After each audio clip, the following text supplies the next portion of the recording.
दादी की bank passbook. दादी मर गई थी, लेकिन उनकी मौत पर घर में कोई नहीं रोया। रोना तो दूर, दोनों बेटे आपस में बहस कर रहे थे। माँ के खाते में कितने पैसे होंगे, जमीन किसके नाम है, संदूक की चाबी कहाँ है। कमरे में कोने में बैठा 17 साल का अमन ये शब्द सुन रहा था। उसकी आंखों में आंसू थे। उसे लग रहा था कि दादी की लाश घर में नहीं, इंसानियत की लाश पड़ी है। दादी पिछले 10 साल से इसी घर में थी। जब तक दादी जी जिंदा थे, दादाजी जिंदा थे, सब उनका सम्मान करते थे। दादाजी के जाते ही दादी बोझ बन गई। सुबह की चाय कोई नहीं पूछता, दवा खत्म हो जाए तो कोई नहीं लाता, घर में कोई मेहमान आए तो दादी को कमरे में बैठा दिया जाता। लेकिन दादी कभी शिकायत नहीं करती थी। हर बार मुस्कुराकर कहती, मेरे बच्चे बहुत अच्छे हैं, बस वक्त नहीं है उनके पास। अमन यहाँ सब देखता था। उसे सबसे ज्यादा प्यार दादी से था। रात को वह उनके कमरे में बैठकर बातें करता। दादी उसके लिए रोटी घर पर घी लगाकर खिलाती, कहती, जब मैं नहीं रहूंगी ना तब मेरी याद आएगी। अमन तुरंत नाराज हो जाता, आप कहीं नहीं जाओगी। दादी हंस देती, लेकिन शायद उन्हें पता था कि उनका समय करीब है। मरने से एक दिन पहले दादी ने अमन को बुलाया, एक पुरानी बैंक पासबुक उसके हाथ में दी और बोली, इसे मेरी मौत के बाद खोलना। अमन ने पूछा, इसमें क्या है। दादी मुस्कुरा दी, मेरी पूरी जिंदगी लगी।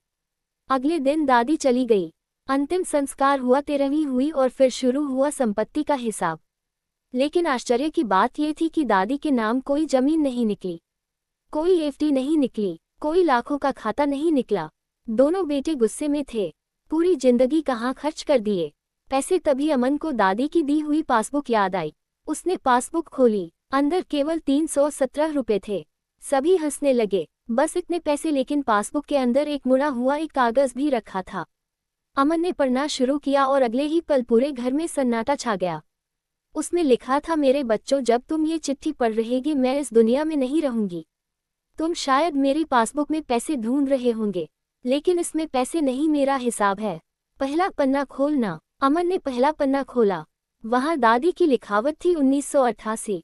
बड़े बेटे की इंजीनियरिंग की फीस भरने के लिए अपने शादी के कंगन बेचे, 42,000 रुपये। दूसरा पन्ना 1992, छोटे बेटे के इलाज के लिए अपनी मां की दी हुई सोने की चैन बेची, 28,000 रुपये। तीसरा पन्ना 1998, घर बनाने के लिए अपनी बची हुई सारी ज्वेलरी बेच दी, 1,75,000 रुपये। चौथा पन्ना 2005, बेटे का बिजनेस डूब गया था, अपनी एफडी तुड़वाकर 3 लाख रुपए दिए।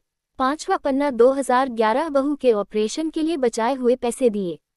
हर पन्ने पर एक त्याग लिखा था, हर पन्ने पर मां की कुर्बानी लिखी थी, हर पन्ने पर वह रकम लिखी हुई थी जो उन्होंने अपने बच्चों के लिए खर्च की थी। अंतिम पन्ने पर पहुंचते पहुंचते दोनों बेटों के हाथ कांपने लगे। आखिरी पन्ने पर लिखा था, कुल जमा रकम 18,67,000 रुपये, कुल वापस मिली रकम रुपये। इसके नीचे लिखा था, ये शिकायत नहीं है, माँ अपने बच्चों से हिसाब नहीं मांगती, बस इसलिए लिख रही हूँ ताकि मेरी मौत के बाद अगर तुम मेरी पासबुक में पैसा ढूंढो तो पता चल जाए कि मेरा पैसा कहाँ गया। मैंने बैंक में जमा नहीं किया था, मैंने अपने बच्चों में जमा किया था। कमरे में सन्नाटा था, किसी की हिम्मत नहीं हो रही थी ऊपर देखने की, लेकिन चिट्ठी अभी खत्म नहीं हुई थी। सबसे नीचे लिखा था, और हाँ, मेरे खाते में अभी भी 3 रुपये से 17 रुपये बचे हैं। इन पैसों से मेरे लिए फूल मत खरीदना, किसी भूखी बूढ़ी औरत को खाना खिला देना, शायद उसमें मुझे अपनी माँ दिखाई दे जाए। ये पढ़ते ही बड़े बेटे की चीख निकल गई। वह जमीन पर बैठकर रोने लगा। छोटा बेटा माँ की तस्वीर से लिपट गया। बहुएं खिसकने लगी, लेकिन अब बहुत देर हो चुकी थी। जिस माँ ने पूरी जिंदगी उन्हें दिया, वह पहली बार उनसे कुछ कह रही थी और वह सुनने के लिए जिंदा नहीं थी। अमन ने दादी की तस्वीर उठाई। उसे लगा जैसे तस्वीर में दादी मुस्कुरा रही हैं, उसी तरह जैसे हर बार दर्द छुपाकर मुस्कुराया करती थी।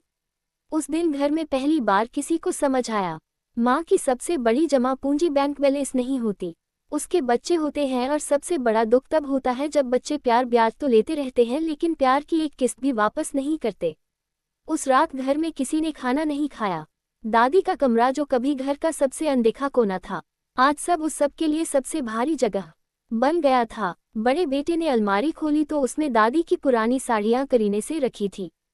हर साड़ी के साथ एक छोटी सी पर्ची थी जिससे दिलाई पोते ने जन्म की पहने।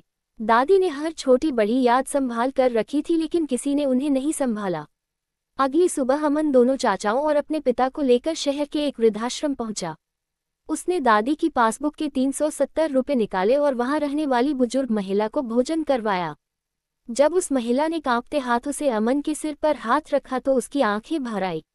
उसे लगा जैसे दादी फिर से उसे आशीर्वाद दे रही हो। घर लौटकर दोनों बेटों ने एक फैसला लिया। दादी का कमरा अब कभी बंद नहीं होगा। उसे एक छोटे पुस्तकालय और सेवा कक्ष में बदल दिया गया, जहां हर महीने गरीब बुजुर्गों की मदद की जाती थी।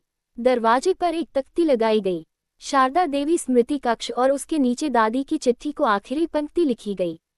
मैंने बैंक में जमा नहीं किया था, मैंने अपने बच्चों में जमा किया था।